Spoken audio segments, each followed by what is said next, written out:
कहानी की शुरुआत हमें 1944 में दूसरे विश्व युद्ध के दौर में ले जाती है। यहाँ जर्मनी की नाजी फौजें जंग के आखिर में फ्रांस के बैंकों से सारे सोने के बार लूटने लगती हैं। इतना ही नहीं, वे फ्रांस के लूवर म्यूजियम से भी सारी कीमती पेंटिंग्स को अपनी चीज समझकर उठा ले जाते हैं। ये सब सामान वे गाड़ियों के काफिले में लौट करके युगोस्लाविया के ग्राहव नाम के एक शहर की तरफ रवाना होते हैं। इस शहर में पहुँचते ही नाजी फौजें वहाँ के लोकल लोगों को पकड़ना शुरू कर देती हैं। पूरे गाँव को बंदी बनाते वक्त हमें एक औरत दिखती है जो अपने बेटे को पीछे वाले दरवाजे से भाग जाने का इशारा करती है। इसके बाद नाजी फौज इस शहर के एक बैंक में जाकर लूटे हुए कई टन सोने के बार स्टोर करने लगती है। दूसरी तरफ पहाड़ की चोटी पर कुछ लोग इकट्ठा होते हैं, लेकिन ये नाजी फौज के खिलाफ लोग थे। उन्हें पहाड़ के अंदर जबरदस्त विस्फोट की तैयारी करते और फिर उसे उड़ा देते हुए दिखाया जाता है। इसके बाद मूवी का सीन कट होता है और कहानी वर्तमान समय में आ जाती है। आगे क्या हुआ ये जानने के लिए हमें थोड़ा इंतजार करना होगा। अब कहानी 1995 में पहुँचती है, जहाँ हम बोस्निया के सरजाब नाम के एक जंग से तबाह शहर को देखते हैं। इस शहर के आर्मी कैंप में एक प्रेस की गाड़ी पहुंचती है जनरल का इंटरव्यू लेने के लिए। वहां हमें 2 जर्नलिस्ट दिखाई देते हैं, लेकिन बोस्निया की आर्मी फोर्स उन्हें शक की नजर से देखकर चेकिंग शुरू कर देती है। इसी चेकिंग के दौरान पेट्रोफिस नाम का एक कमांडर वहां आता है और उन्हें देखकर इंटरव्यू की क्लियरेंस दे देता है। पेट्रोफिस साफ कहता है, तुम लोगों को ऐसी रिपोर्ट बनानी होगी जिससे पूरी दुनिया को लगे कि हमारा जनरल यहाँ शांति के लिए काम कर रहा है। इसके बाद इंटरव्यू शुरू होता है। एक जर्नलिस्ट जनरल का साउंड चेक करता है और कहता है, एवरीथिंग क्लियर। उसी वक्त दूसरी तरफ सीन कट होता है, जहां कुछ नेवी सील्स एक नाले के रास्ते ऊपर आकर एक बिल्डिंग में घुसते हैं एक सीक्रेट मिशन को अंजाम देने के लिए। नेवी सील की टीम एक कमरे में पहुंचकर छत पर एक्सप्लोसिव सेट कर देती है और इंतजार करने लगती है। इधर प्रेस वाला जर्नलिस्ट अचानक बोलता है, जनरल आपका साउंड सिस्टम ठीक से काम नहीं कर रहा, रुकिए मैं ठीक कर देता हूँ। इतना कहकर वो कॉलर माइक ठीक करने के बहाने एक सुई निकालता है और जनरल की गर्दन में चुभो देता है। उसी पल उसका कैमरामैन कैमरे में छुपे चाकू से फुर्ती से अटैक करके बाकी सैनिकों को बेहोश कर देता है। अब दूसरी तरफ नेवी सील की टीम एक्सप्लोसिव ब्लास्ट कर देती है, जिससे उस फ्लोर में एक बड़ा सा गड्ढा हो जाता है। असल में ये जर्नलिस्ट भी नेवी सील के ही मेंबर थे और उनका मिशन था जनरल को बेहोश करके अमेरिका के बेस कैंप में ले जाना। प्लान के मुताबिक वो जनरल के मुंह पर ऑक्सीजन मास्क लगाते हैं, उसे पैक करते हैं और बाहर निकलने लगते हैं। लेकिन जैसे ही बाहर आते हैं देखते हैं कि बोस्नियन आर्मी पहले से उनका इंतजार कर रही है। अब क्या करें, फेस टू फेस जबरदस्त फाइट शुरू हो जाती है और वो कई सैनिकों को ढेर कर देते हैं। लेकिन जब उन्हें एहसास होता है कि उम्मीद से कहीं ज्यादा आर्मी फोर्स है, तो समझ जाते हैं कि जिस एग्जिट प्लान से आए थे उस रास्ते से निकलना नामुमकिन है। तभी उनकी नजर कैंप में खड़े एक टैंक पर पड़ती है। वो उसी टैंक को हथिया लेते हैं और सीधे मेन गेट तोड़ते हुए भाग निकलते हैं। अब मैं तुम्हें इन नेवी सील्स से मिलवाता हूँ। 5 लोगों की इस टीम में लीडर है मैट बर्न्स, बाकी हैं बेकर, डफी, जैक और बेन। यहाँ मैट इनका चीफ इन कमांड है। टैंक लेकर ये लोग सैकड़ों सैनिकों के बीच से फुल स्पीड में निकलते हैं। तभी मैट कंट्रोल रूम को मैसेज देता है, हमने पैकेज सिक्योर कर लिया है, लेकिन प्लान गड़बड़ा गया है, हमें किसी दूसरे रूट से एग्जिट चाहिए, जल्दी हमारे लिए एयर सपोर्ट भेजो। उधर से जवाब आता है, अभी कुछ भी पॉसिबल नहीं है, या तो उसी रूट से निकलो या फिर खुद ही कोई रास्ता निकालो। ये सुनकर मैट और भी ज्यादा भड़क जाता है। इधर बोस्नियन आर्मी भी टैंकों और आरपीजी के साथ उनका पीछा करने लगती है। तभी जैक टैंक से एक जबरदस्त शॉट मारता है और दुश्मनों को उड़ा देता है। उसी वक्त एक सैनिक उनके टैंक के ऊपर चढ़कर ग्रेनेड निकाल लेता है और पिन हटा देता है, लेकिन फेंकने से पहले ही मैट चालाकी से अचानक ब्रेक मार देता है। संतुलन बिगड़ते ही वो बेवकूफ सोल्जर टैंक से लटक जाता है और उसी के हाथ में ग्रेनेड फट जाता है। वहीं उसका काम तमाम हो जाता है। इतने में और भी कई गाड़ियों का काफिला उनका पीछा करने लगता है। मैट सामने एक टावर देखता है और उस पर शॉट मारकर उसे उड़ा देता है। फिर तेजी से टैंक दौड़ाकर आगे निकल जाता है। नतीजा ये होता है कि पीछे आ रही सारी गाड़ियां आपस में टकराकर एक्सीडेंट कर जाती हैं और पूरा रास्ता जाम हो जाता है। लेकिन इतनी तबाही के बाद भी उनके आगे और पीछे आर्मी के टैंकों के साथ पेट्रोविच आ जाता है। उस वक्त उनका टैंक एक ब्रिज के ऊपर होता है। अब कोई रास्ता न देखकर मैट जैक को ऑर्डर देता है कि ब्रिज पर शॉट मारे ताकि पूरा टैंक सीधे पानी में गिर जाए, क्योंकि वो नेवी सील्स हैं और उनके लिए पानी सबसे सेफ जोन है। प्लान के मुताबिक जैसे ही ब्रिज टूटता है टैंक नदी में जा गिरता है। फिर वो जनरल को लेकर पानी के अंदर तैरते हुए नहर के दूसरी तरफ निकल जाते हैं। ऊपर से बोस्नियन आर्मी ताबड़तोड़ फायरिंग करती है, लेकिन उन्हें ज्यादा नुकसान नहीं होता और वो काफी दूर निकल जाते हैं। आगे जाकर वो देखते हैं कि सामने स्पीड बोट्स पर सवार आर्मी पहले से उनका इंतजार कर रही है। अब क्या करें, नेवी सील्स पीछे से चुपचाप जाकर दुश्मनों को संभलने का मौका दिए बिना एक एक करके सबको ढेर कर देते हैं। फिर वही स्पीड बोट्स लेकर वो वहाँ से फरार हो जाते हैं। अब नेवी सील्स बोस्नियन जनरल को लेकर अमेरिका के बेस कैंप पहुँचते हैं। वहाँ उनका चीफ इन कमांड लेविन ये देखकर हैरान रह जाता है कि एक देश के जनरल को ये लोग जूता चोर की तरह पकड़कर उठा लाए हैं। ये हालत देखकर वो गौस से और दुख में कुछ बोले बिना ही वहाँ से चला जाता है। लेकिन अगले दिन सुबह वो पूरी टीम को बुरी तरह फटकार लगाता है। कमांडर गुस्से में कहता है, मैंने तुम्हें कहा था बिल्कुल चुपचाप बिना किसी फुटप्रिंट के मिशन पूरा करना, और तुम लोगों ने पूरा एक टैंक लेकर बोस्निया का बेस कैंप उड़ा दिया। ऊपर से मुझे इतना सुनाया जा रहा है कि मन कर रहा है अभी सबको सस्पेंड कर दूं। मैट जवाब देता है, सर हमारे पास और कोई ऑप्शन नहीं था, इसलिए हमें ऐसा करना पड़ा। ये सुनकर कमांडर उन्हें सख्त सजा की जगह फिलहाल हल्की सजा देता है, 3 दिन की छुट्टी, और कहता है कि आगे जो फैसला होगा वो बाद में बताया जाएगा। हालांकि जाते वक्त मिशन सक्सेस होने की खुशी में वो उन्हें रेड वाइन की बोतल दे देता है। पूरी टीम खुश हो जाती है और उसी रात हल्का फुल्का रिलैक्स करने के लिए एक पार्टी रखती है। वहीं पार्टी में टीम की नजर एक बेहद खूबसूरत लड़की पर पड़ती है जिसका नाम लारा होता है। उसे देखते ही बेन उस पर लाइन मारने की कोशिश करता है, लेकिन बाद में पता चलता है कि लारा का पहले से ही बेकर के साथ चक्कर चल रहा है। असल में दोनों काफी समय से एक दूसरे से प्यार करते हैं। उसी रात लारा बेकर को बताती है कि वो इस देश के पीड़ित लोगों के लिए कुछ बड़ा करना चाहती है ताकि एजुकेशन, हेल्थ जैसी चीजों में उनकी मदद कर सके। इसी रोमांटिक माहौल के बीच विलन की तरह लारा का अपना भाई कुछ गुंडों के साथ उसके घर पहुंच जाता है। वो लारा से गुस्से में पूछता है, वो चीज कहाँ रखी है,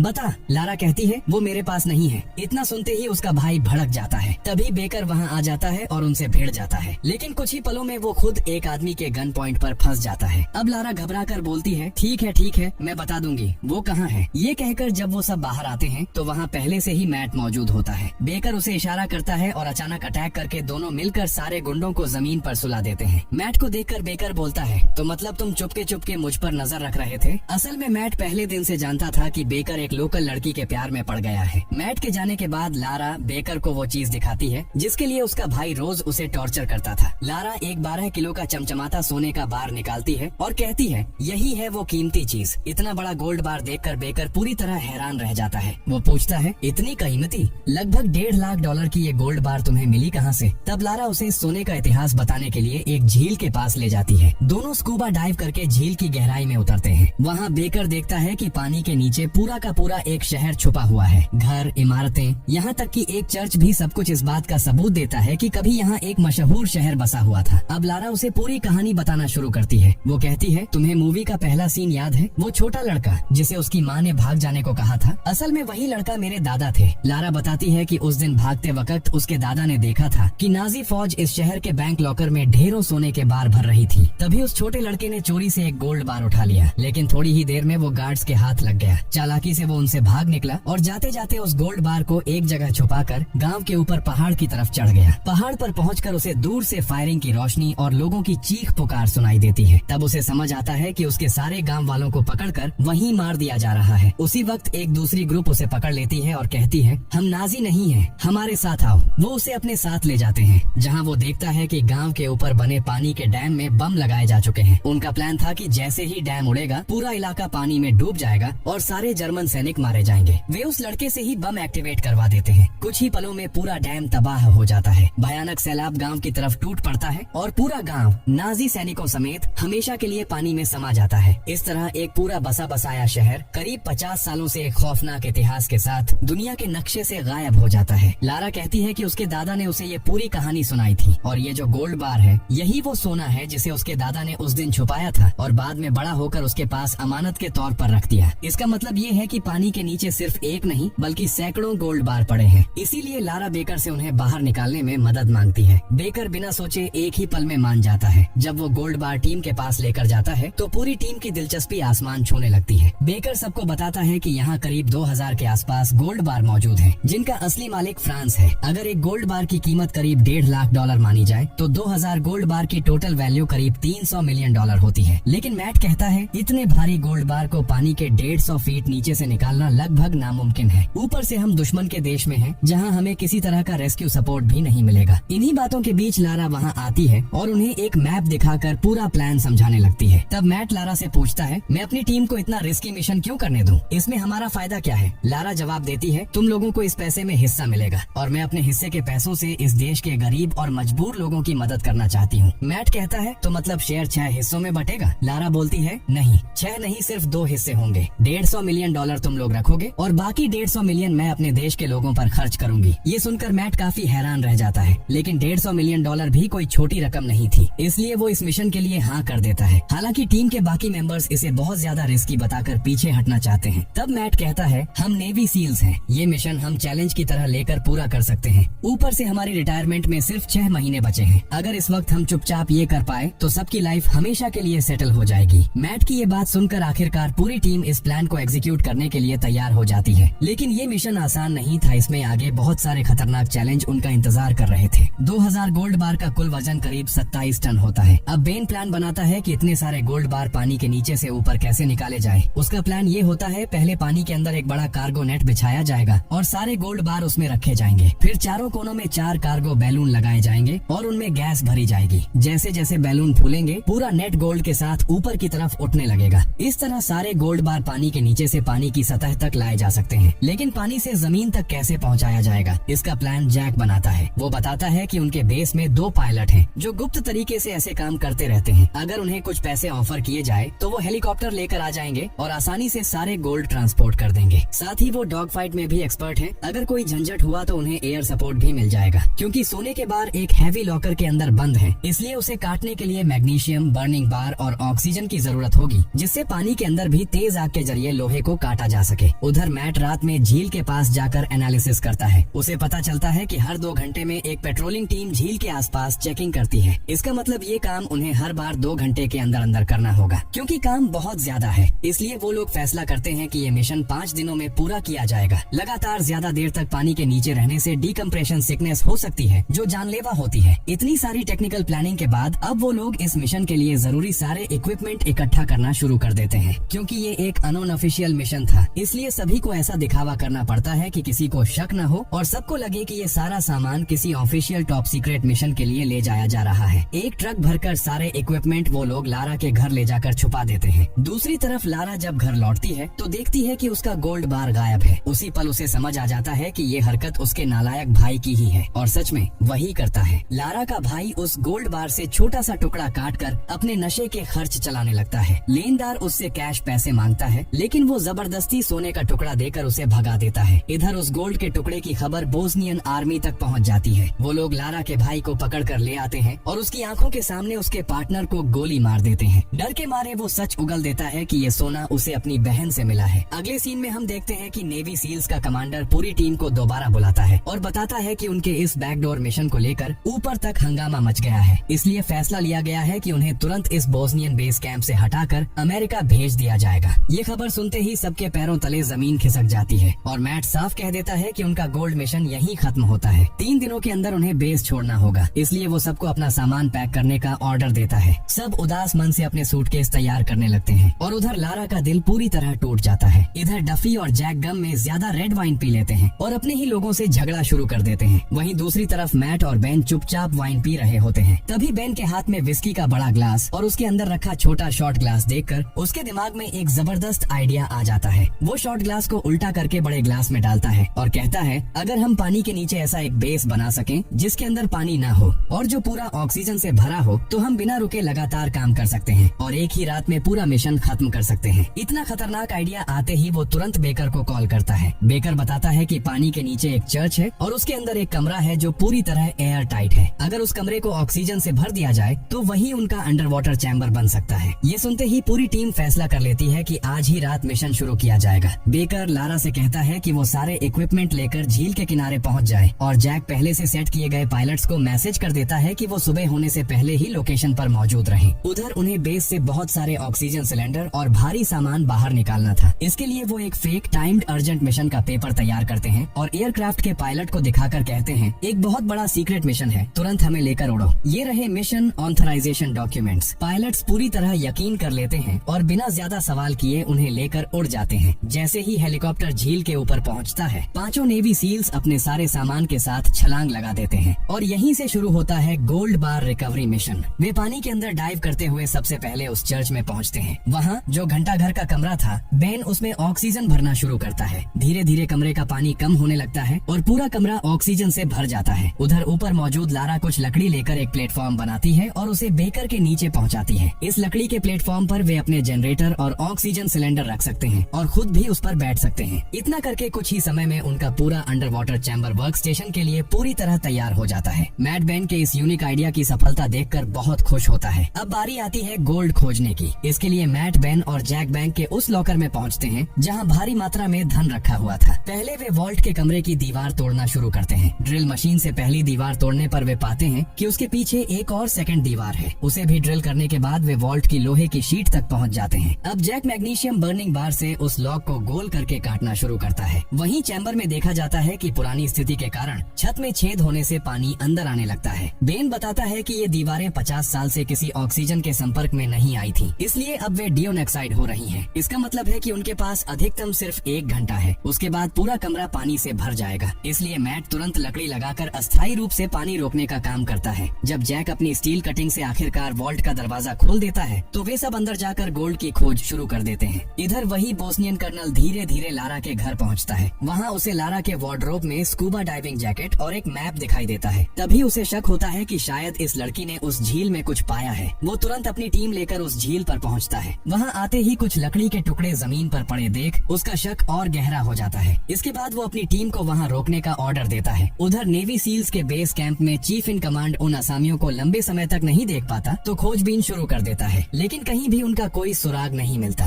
तब वो दोनों पायलट्स को बुलाता है क्योंकि आखिरी बार इन्हीं के साथ नेवी सील्स टीम देखी गई थी। पायलट्स कमांडर को झूठा जवाब देने की कोशिश करते हैं, लेकिन कमांडर कोई मामूली आदमी नहीं था। वो हर बात की गहराई से पूछताछ करता है और सच निकलवाने में जुट जाता है। अब हम फिर से पानी के नीचे चलते हैं। पूरी टीम बंकर में हर जगह तन्न तन्न करके खोजबीन करती है। वहाँ उन्हें कुछ पुराने कागज के नोट्स मिलते हैं और अंत में वे लगभग 10 गोल्ड बार तक निकालने में कामयाब हो जाते हैं। जैसे ही टीम अपने चैम्बर में आती है, बेन और जैक कहते हैं, यार इस पापा की ये कहानी सुनकर तो हम बड़े धोखे में पड़ गए। इस कहानी पर विश्वास ही नहीं करना चाहिए था। लेकिन मैट उन्हें समझाता है, असल में लारा की कोई गलती नहीं है, उसने जानबूझकर झूठ नहीं बोला। और देखो, हम 10 गोल्ड बार तो निकाल ही चुके हैं। इसका मतलब ये है कि यहाँ गोल्ड था और ये सच था। शायद वक्त के साथ कोई और कुछ उठा ले गया। मैट कहता है, ठीक है, ये 10 गोल्ड बार लेकर हम वापस चलते हैं। और ये कहकर वे ऊपर की ओर निकलते हैं। लेकिन वापसी के रास्ते में मैट एक दीवार देखकर रुक जाता है। दीवार काफी नई लग रही थी और उस पर रोमन अक्षरों में कुछ लिखा था। इसे देखकर मैट फिर से चैम्बर में लौटता है और बाकियों को बताता है, हमें रास्ते की इस दीवार को जरूर चेक करना होगा।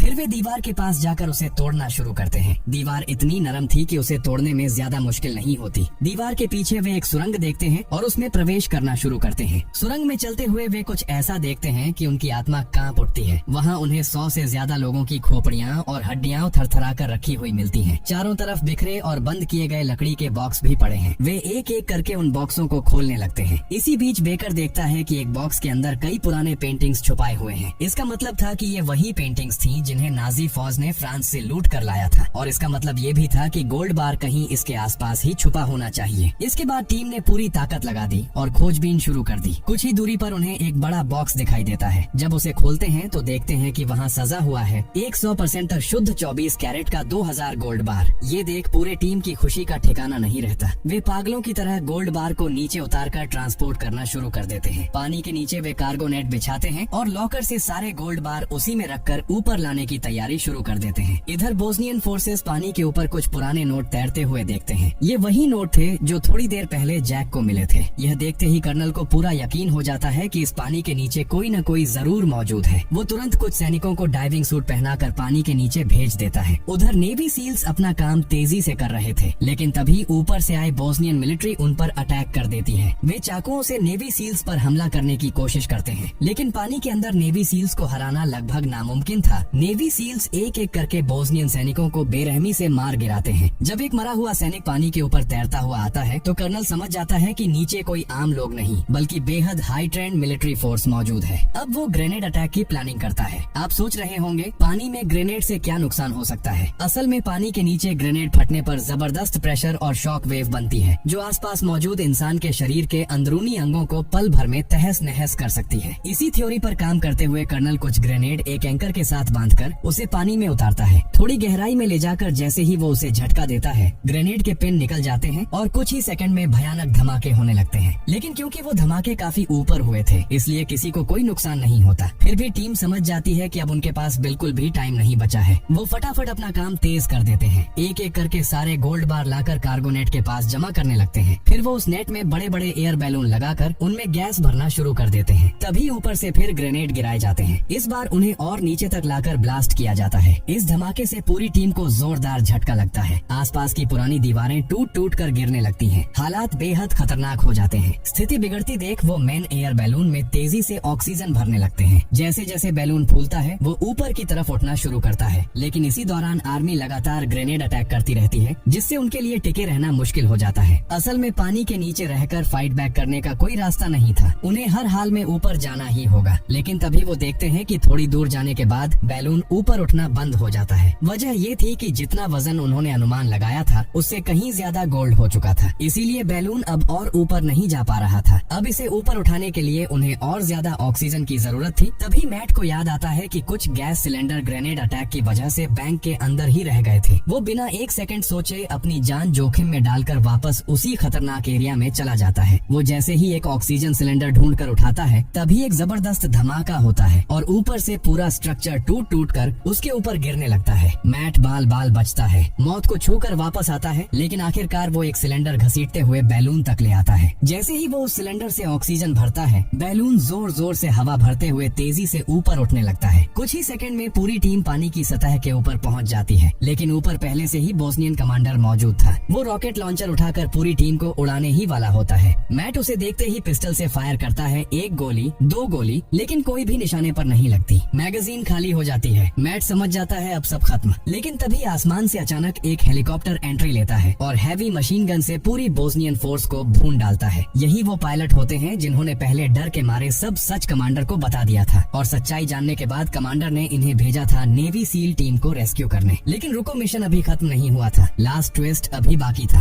अब वो पूरे 27 टन गोल्ड को हेलीकॉप्टर से बांधकर बेस कैंप की तरफ रवाना होते हैं। बेस पहुंचते ही चीफ इन कमांड सबकी जबरदस्त क्लास लगा देता है इतने बेवकूफी भरे अनऑफिशियल मिशन पर जाने के लिए। लेकिन जब उसे पूरी सच्चाई पता चलती है तो वो इस मिशन को दबाने और सब कुछ सीक्रेट रखने के लिए एक खतरनाक प्लान बनाता है। अगले दिन सुबह बेस कैंप में एक पेज ब्रीफिंग आयोजित होती है। वहाँ बताया जाता है कि हमारी स्मार्ट टीम इस देश की एक लोकल लड़की की मदद से फ्रांस के 50 साल पहले खोए हुए गोल्ड बार को ढूंढ निकालने में सफल रही है। उन्होंने ये गोल्ड फ्रांस को वापस सौंपने का फैसला किया। सभी गोल्ड बार फ्रांस को हस्तांतरित किए जाते हैं। इस बहादुरी काम के लिए फ्रांस सरकार पूरी टीम को विशेष सम्मान से नवाजती है। लेकिन इस तरह की प्रशंसा देखकर टीम के अंदर थोड़ी निराशा भी होती है। बाद में कमांडर टीम को एक कमरे में बुलाता है और बताता है कि असल में मैंने सभी गोल्ड बार तुम्हें नहीं दिए, तुम्हें सिर्फ $150 मिलियन का गोल्ड दिया गया है। बाकी का गोल्ड मैंने अपने जानकार के जरिए मार्केट में बेचकर तुम्हारे लिए अलग रखा है। फिर वो 6 मेंबर को 6 चेक देता है। सभी चेक देखकर हैरान रह जाते हैं। उनके नाम पर सिर्फ 3665 का चेक था। मैट का दिमाग पूरी तरह खराब हो जाता है। वो सोचता है क्या ये आदमी सारा पैसा खा गया या फिर मुझसे मजाक कर रहा है। तभी कमांडर कहता है तुमने ये मिशन इस देश की भलाई के लिए किया, इसलिए अब पैसे के लिए क्यों सोच रहे हो। इस पर लारा अपनी चेक देखती है और पूरी तरह दंग रह जाती है। उसके चेक में करीब 14,99,08,070 का अमाउंट लिखा था। इसका मतलब था कि चिफ ने सारी टीम की कमाई लारा को दे दी थी और नेवी सील्स टीम को सिर्फ उनका मिशन फी मिला। सब टीम के मेंबर समझ जाते हैं कि उनकी गलतफहमी थी और अपने चेक लारा को सौंप देते हैं। यह देखकर लारा बेहद खुश होती है और इस कहानी यहीं खत्म होती है।